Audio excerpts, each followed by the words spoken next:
Assalamualaikum warahmatullahi wabarakatuh. Perkenalkan, nama saya Nur Safira Ramadhani, Prodi Farmasi Universitas Mandala Waluya, Kendari. Di sini saya akan memaparkan materi mengenai anatomi fisiologi manusia, sistem indera bagian mata dan telinga.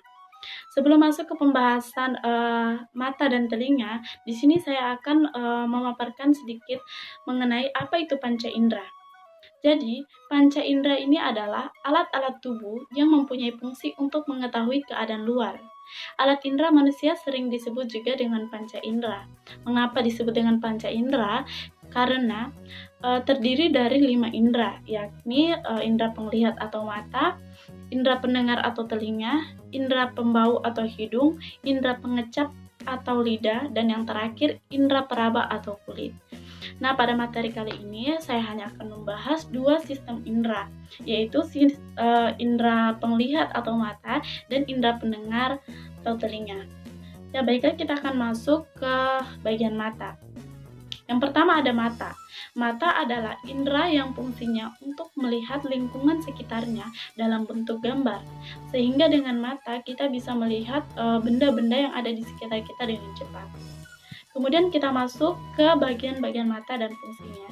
Seperti yang dilihat di slide, di situ sudah ada gambar mata beserta dengan bagian-bagiannya. Yang pertama ada kornea mata yang mempunyai fungsi untuk menerima sebuah rangsangan cahaya dan meneruskannya pada bagian mata yang lebih dalam. Yang kedua ada lensa mata, mempunyai fungsi untuk meneruskan cahaya agar bayangan benda jatuh ke lensa mata. Yang ketiga ada iris. Iris ini mempunyai fungsi untuk mengatur banyak sedikitnya sebuah cahaya yang masuk ke mata. Yang keempat ada pupil, mempunyai fungsi sebagai saluran masuknya sebuah cahaya. Yang kelima retina. Retina ini mempunyai fungsi untuk membentuk sebuah bayangan benda yang kemudian dikirim oleh saraf mata ke otak. Yang keenam ada otot mata, mempunyai fungsi untuk mengetahui suatu gerakan bola mata. Yang ketujuh ada saraf mata, yang ini saraf mata ini adalah bagian-bagian mata yang terakhir, di mana saraf mata ini mempunyai fungsi untuk meneruskan sebuah rangsangan cahaya dari retina ke otak. Nah, itulah bagian-bagian mata beserta dengan fungsinya. Kemudian kita pindah ke cara kerja mata, yaitu sebagai berikut. Yang pertama, cahaya menuju ke aqueous humor, lalu menuju pupil, terus menuju lensa, lalu menuju vitreous humor, kemudian menuju retina, lalu menuju saraf optik, dan yang terakhir menuju otak. Sehingga kita bisa melihat keadaan ataupun benda-benda yang ada di sekitar kita. Kemudian kita masuk ke sistem indera yang kedua, itu ada telinga. Telinga ini merupakan alat indera yang berfungsi untuk mendengar suara yang ada di sekitar kita.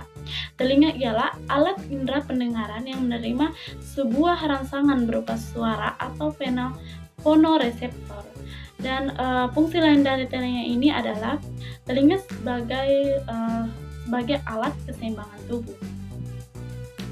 Dan ini adalah bagian-bagian telinga, yaitu sebagai berikut seperti yang kita lihat di gambar. Dan yang pertama itu ada telinga bagian luar, yakni terdiri dari daun telinga, lubang telinga, dan liang pendengaran. Yang kedua ada telinga bagian tengah, yakni terdiri dari gendang telinga, 3 tulang pendengar atau martil, landasan dan sanggurdi, dan saluran eustachius. Yang ketiga ada telinga bagian luar, seperti yang kita lihat di gambar, yakni terdiri dari alat keseimbangan tubuh, 3 saluran setengah lingkaran, tingkat jorok, tingkat bundar, dan remah siput.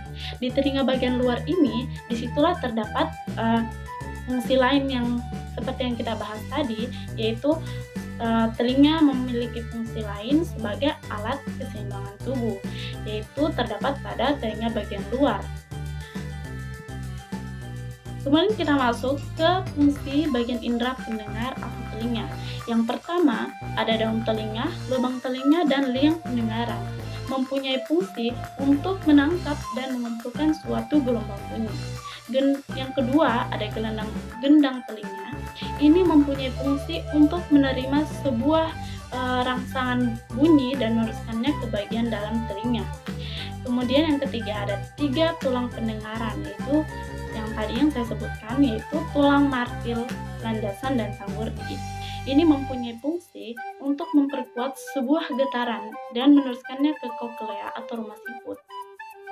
Yang keempat ada tingkap jorok, tingkap bundar, dan 3 saluran setengah lingkaran dan koklea atau rumah siput. Ini mempunyai fungsi untuk mengubah impuls dan diteruskan pada 3 saluran setengah lingkaran, juga mempunyai fungsi untuk menjaga keseimbangan tubuh. Dan yang terakhir ada saluran Eustachius yang mempunyai fungsi untuk menghubungkan suatu rongga mulut dan telinga bagian luar. Di sini kita yang seperti ditunjukkan pada slide berikutnya itu ada cara kerja telinga.